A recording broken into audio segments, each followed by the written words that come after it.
Ya, sekarang kita lanjutkan tentang penguraian vektor. Jadi, suatu besaran vektor memiliki arah yang tidak selalu searah dengan sumbu X maupun sumbu Y.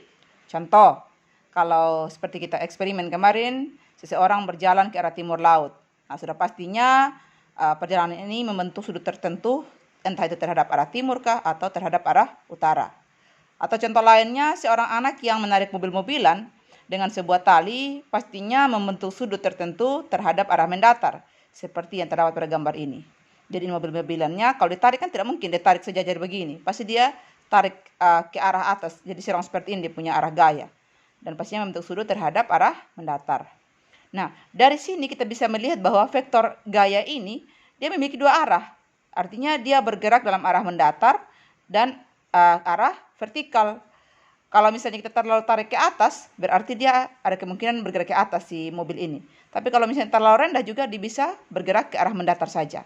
Tetapi pada intinya dari vektor gaya ini kita melihat dia mempunyai dua arah, yaitu dia serong ke kanan sekaligus juga naik ke atas hingga menuju ke timur laut. Nah, gaya dalam dua arah ini kita sebut dengan vektor komponen. Jadi kalau kita gambarkan di sini, ini vektor F tadi, saya gambarkan pada sebuah diagram kartesius, yaitu pada sumbu X dan sumbu Y.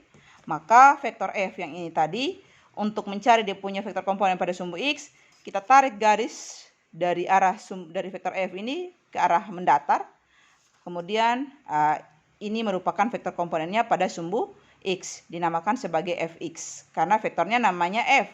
Kalau vektor namanya A, ya sudah ini menjadi AX. Kalau vektornya namanya C, berarti ini CX. Nah, demikian pula pada arah sumbu Y. Jadi kita tarik garis bantu dari ujung vektor F ini ke arah sumbu Y. Maka titik di mana dia berhenti, kita kasih anak panah. Inilah yang disebut dengan vektor komponen dari F pada sumbu Y. Disebut dengan Fy. Nah, untuk mencari nilai si Fx dan Fy ini kita pakai persamaan.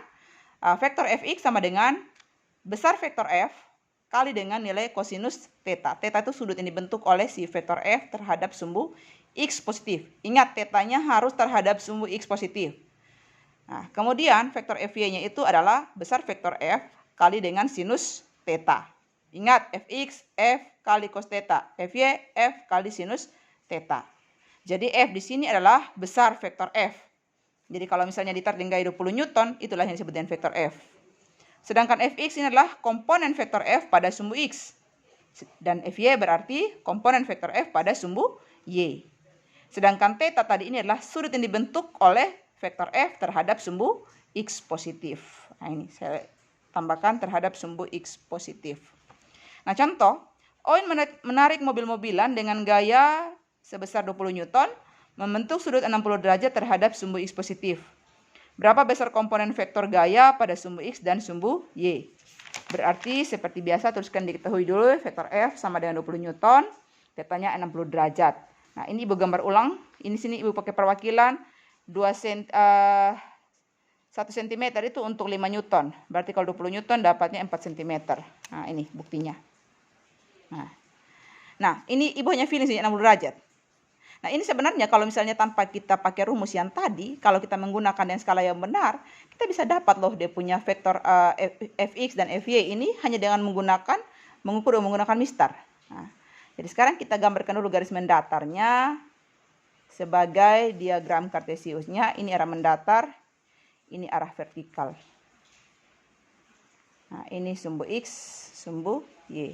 Sekarang kita uraikan, tarik garis dari ujung vektor tadi itu ke arah mendatar, maka titik kita stop ini kasih anak panah ke arah sumbu X positif, karena ini vektor F ini dia berada di antara sumbu X positif dan sumbu Y positif. Berarti dia vektor komponen juga ada di arahnya menuju X positif dan ke Y positif.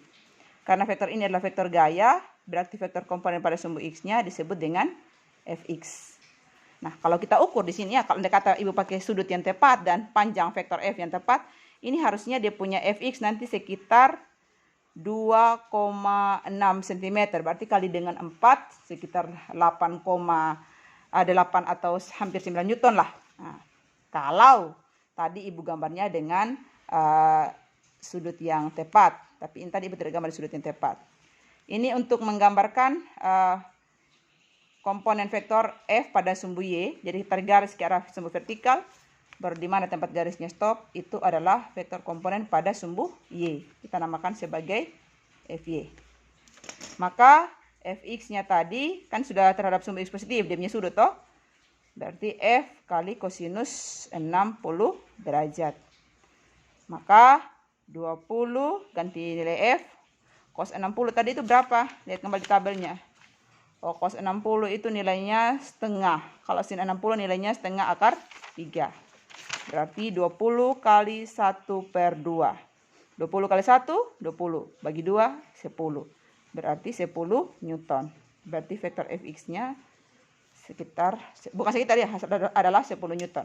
Tadi Ibu bilang dapatnya sekitar, ini sekitar 2,6 cm lah. 2,6 cm itu kalau kita kalikan dengan 4, ya kalau 2 kali 4 sudah 8, berarti 9, bisa hampir mendekati 9. Itu kalau misalnya dia gambar dengan sudut yang tepat, tapi ini tidak, makanya dia hanya mendekati saja. Kemudian untuk vektor Fy-nya, kalau sudah di Fx adalah F cos, maka ini adalah F sinus 60 derajat atau F sin theta.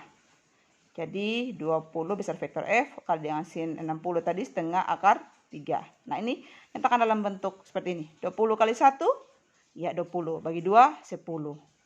10 akar 3. Karena terus kecil nilai akar 3. Cukup seperti ini aja. Jadi 10 asalnya dari 20 kali setengah. Maka nilai Fy-nya adalah 10 akar 3 Newton. Jangan lupa satuan. Ya, begitu caranya. Selesai.